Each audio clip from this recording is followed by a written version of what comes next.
Fjalës së tij në panajirin e turizmit në Berlin, kryeministri Edi Rama theksoi se Shqipëria po shndrohet në një yll në ngjitje në industrinë e turizmit.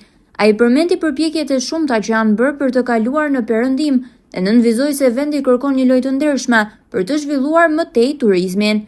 Rama theksoi gjithashtu që gjermanët janë mahnitur nga Shqipëria, një vend i vogël mesdhetar, por i jashtëzakonshëm, dhe e quajti gjuhën shqipe një pjesë të rëndësishme të pemës indo-europiane.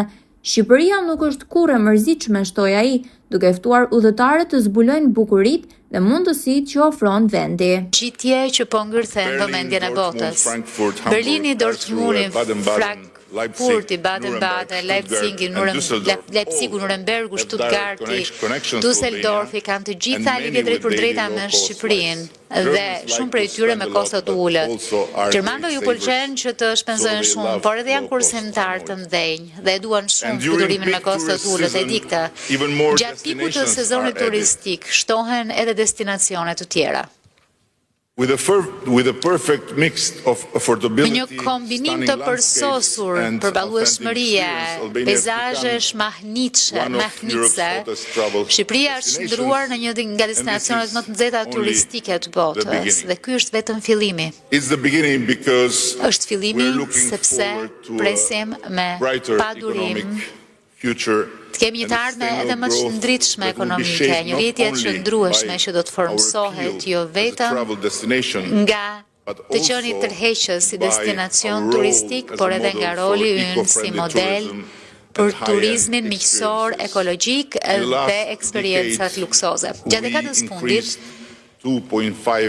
patëm një rritje me 2.5 herë të produktit të brendshëm bruto dhe më shumë se 2 herë të ardhurave për frym. Dhe tashmë, po i shtojmë edhe më shumë përvojave të vendit tonë, ku vetëm në 28.000 km2 mund të gjesh 2 dete, 9 lumenj. A lot of lakes, shumë liqene, many valleys, një mori luginash, beautiful mountains, malet mrekullueshme, dhe mund të tiny udhëtosh country perimeter brenda perimetrit të vendit tonë të vogël për të përjetuar me Steun, Alpet zvicerane, Europën veriore, rërën e nxehtë dhe netët më të freskëta gjatë verës së nxehtë. Por edhe më shumë se kaq, ne do të mikpresim komunitetin politik evropian në maj. Të gjithë udhëheqësit e kontinentit ton do të vinë në Shqipëri. E po kështu edhe e famshmja Giro d'Italia do të jetë, e po kështu do të kemi kryeqytetin ton si kryeqytetin mesdhetar të kulturës e dialogut, të tjera. Por ne të kemi këtë vend në ITB.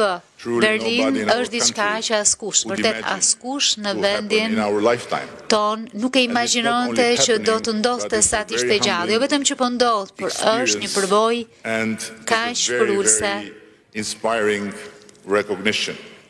e një njohje kaq frymëzuese. Dua falenderoj vërtet, pikë së pari, ITB-n,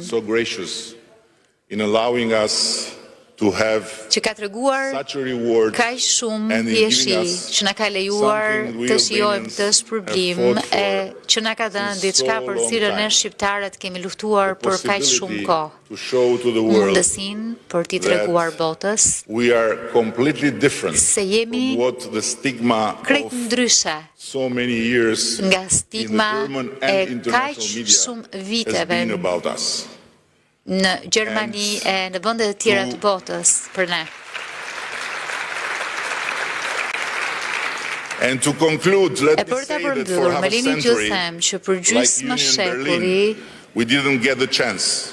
ne nuk patëm mundësi të luanim në perëndim, por tashmë për çudinë e të gjithëve, Union po luan më mirë se herta, me sa kuptoj. Kështu që kjo është ajo çfarë kërkojmë, nuk kërkojmë ndere.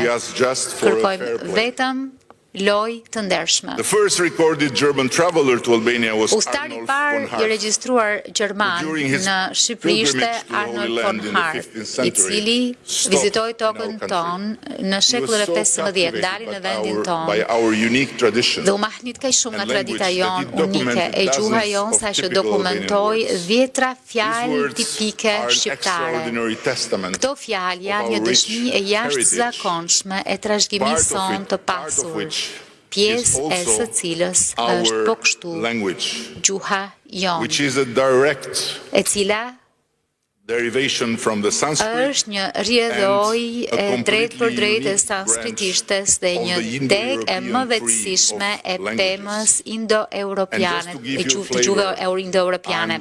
Për t'ju dhënë një ide, po them faleminderit në gjuhën time.